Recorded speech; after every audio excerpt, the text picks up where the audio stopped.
Olá, querido irmão, querida irmã, que a paz do nosso Senhor e Salvador Jesus Cristo esteja com você neste dia tão precioso que Deus nos concedeu. Que alegria imensa é poder compartilhar mais um momento de edificação espiritual ao seu lado. Em meio à correria do cotidiano, aos desafios da vida, às muitas vozes que tentam roubar nossa atenção, é essencial parar por um instante e mergulhar nas profundezas da Palavra de Deus, buscando nela direção, consolo e forças renovadas para a jornada. Hoje, quero te convidar a abrir o coração e se deixar envolver pelo sopro do Espírito Santo, que fala conosco por meio das Escrituras. Permita que Ele ministre a sua alma e transforme seu entendimento para que você experimente um novo nível de intimidade com o Senhor. O versículo que vamos refletir hoje está em 1 Reis capítulo 7, versículo 20.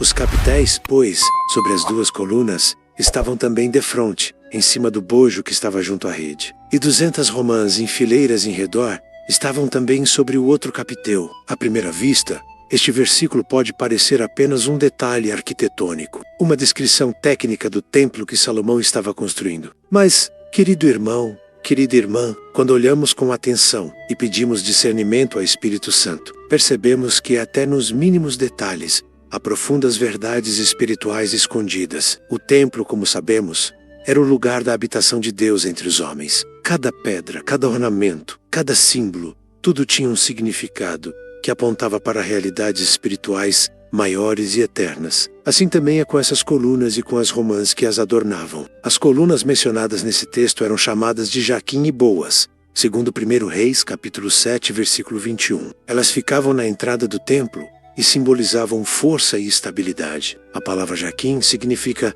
Ele estabelecerá, e Boas significa nele está a força. Essas colunas não sustentavam o templo fisicamente, mas eram símbolos visíveis das promessas e do caráter de Deus. Elas lembravam ao povo que o Senhor é quem estabelece tudo com firmeza, e que nele reside toda a força necessária para a sustentação da vida, da fé e do propósito. Agora veja que no topo dessas colunas havia capitéis decorados com romãs em fileiras. 200 romãs ao redor de cada capitel.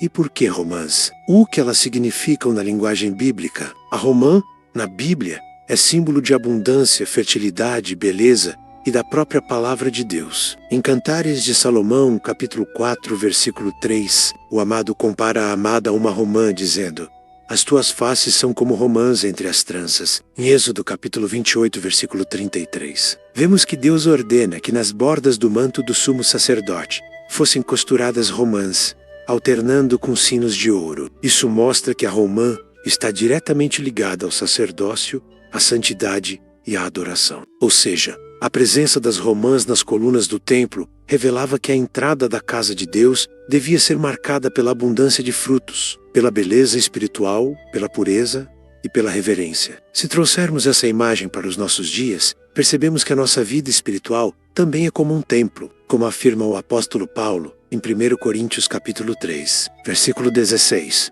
Não sabeis vós que sois o templo de Deus, e que o Espírito de Deus habita em vós? Sendo assim, as colunas com romãs representam aquilo que deve sustentar nossa comunhão com Deus: firmeza na fé, confiança nas promessas divinas e frutificação espiritual. As romãs são os frutos visíveis da presença de Deus em nós. Representam as obras do Espírito, como descrito em Gálatas capítulo 5, versículos 22 e 23. Mas o fruto do Espírito é amor, gozo, paz, longanimidade, benignidade, bondade, fé, mansidão, temperança. Assim como o templo tinha suas entradas adornadas com beleza e santidade, a nossa vida deve ser marcada por atitudes que agradam ao Senhor. Cada pensamento, cada palavra, cada decisão que tomamos deve ser como uma romã, cheia de sementes, cheia de vida, cheia de significado. É interessante notar que a romã é uma fruta que contém muitas sementes, e isso nos leva a refletir sobre a multiplicação dos frutos espirituais. O que Deus planta em nós não é para ficar escondido ou ser consumido apenas por nós, mas é para multiplicar, para alimentar outras vidas, para gerar transformação ao nosso redor. Querido irmão, querida irmã, talvez você esteja se sentindo enfraquecido, como uma coluna quebrada ou um templo em ruínas. Talvez a sua fé tenha sido abalada por lutas, dúvidas ou traumas. Mas saiba que O mesmo Deus que deu sabedoria a Salomão para construir aquele templo magnífico é o Deus que está reconstruindo sua vida agora mesmo. Ele é o restaurador de muros, o levantador de colunas, o arquiteto da nossa história. Como diz Isaías capítulo 52, versículo 12. E os que de ti procederem edificarão os lugares antigamente assolados. Levantarás os fundamentos de geração em geração, e chamar-te-ão reparador das roturas e restaurador de veredas para morar. Se o seu coração está sem frutos, ressecado, como uma árvore no deserto, creia que o Senhor tem poder para renovar suas forças, fazer brotar romãs espirituais, onde antes havia sequidão. Como diz Jeremias capítulo 17, versículo 8.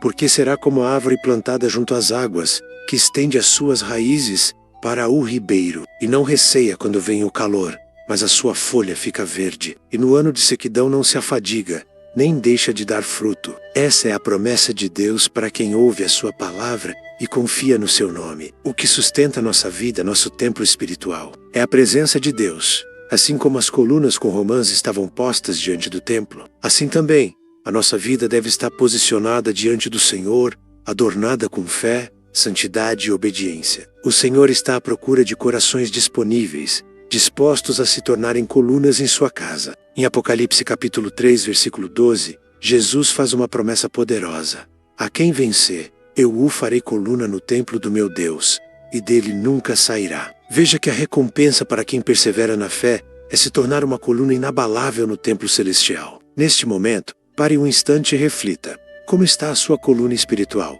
Está firme, bem posicionada, cheia de frutos, como as colunas do templo de Salomão? Ou precisa ser restaurada, realinhada e adornada novamente? Deus não espera a perfeição de você, mas sim entrega, sinceridade e desejo de crescer nele. É tempo de renovar a aliança, de buscar mais profundamente, de deixar que o Espírito Santo limpe, fortaleça e encha seu coração de novas romãs espirituais, que são os frutos da graça e da transformação. Quero encerrar esta palavra do dia com uma mensagem de esperança.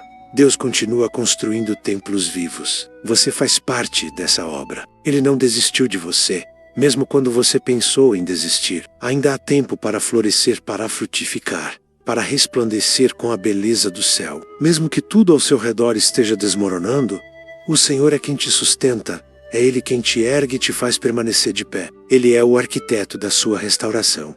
Vamos orar juntos? Senhor Deus e Pai, te agradecemos por tua palavra que é viva, poderosa e eficaz. Obrigado porque o Senhor nos chama a sermos templos vivos, adornados com frutos espirituais e firmados em tuas promessas. Que cada irmão e irmã que ouviu essa mensagem sinta-se hoje renovado, restaurado e cheio da tua presença. Que o Senhor levante colunas fortes neste tempo.